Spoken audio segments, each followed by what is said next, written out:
Ica, pozdravljeni. Živijo. Danes ste v Kavčku izvedli predavanje Zdrav duh v zdravem telesu. Tako je. Pri čemer je pri vas, kot veliki zagovornici, podpornici in tudi ambasadorki makrobiotike, makrobiotika na prvem mestu. Zakaj ta makrobiotika, ta pristop makrobiotike tako pomemben v vašem razumevanju našega zdravja in vseh stvari, ki jih moramo storiti za to, da bo zdravje čim bolj trdno?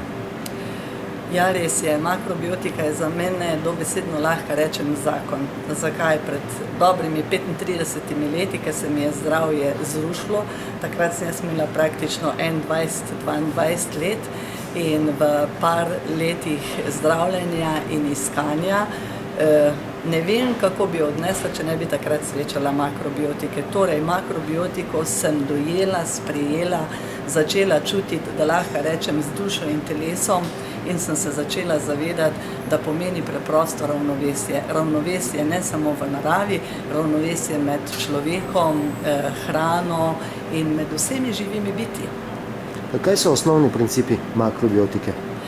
Zelo preprosto. Makrobiotika kot osnovna veda izhaja iz dveh energij, jina in janga, se pravi bazičnega in kislega.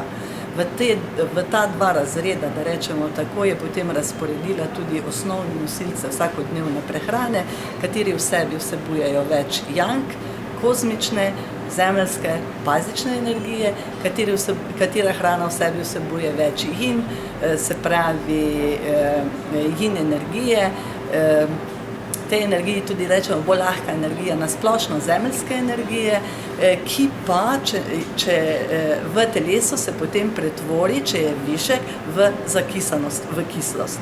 No, in tu ona vedno vzpostavlja tako imenovan klasičen makrobiotični krožnik, če kot glavnega predstavnika yang energije vzamemo žita, pa rečemo 50% vsakemu obroku naj bo neki žit, yang energije, jaz pa pravim potem naprej vse ostalo, kar se nam pa lušta, po domače povedano, je pa tista ostala polovička 50%, pa naj bo malo sadja, malo juhice, malo zelenjave, solata, kakšen prigrizek, kakšna pijača, lahko je tudi kakšna sladica ali karkoli, in na ta način mi potem dobimo neko celoto, neko ravnovesje, z katerega izhajamo.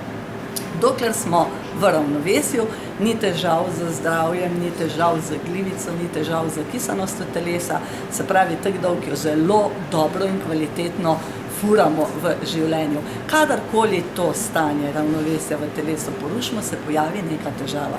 Torej nas telo opozarja, ali je preveč, ali je premalo. Hvala, Ica. To je to.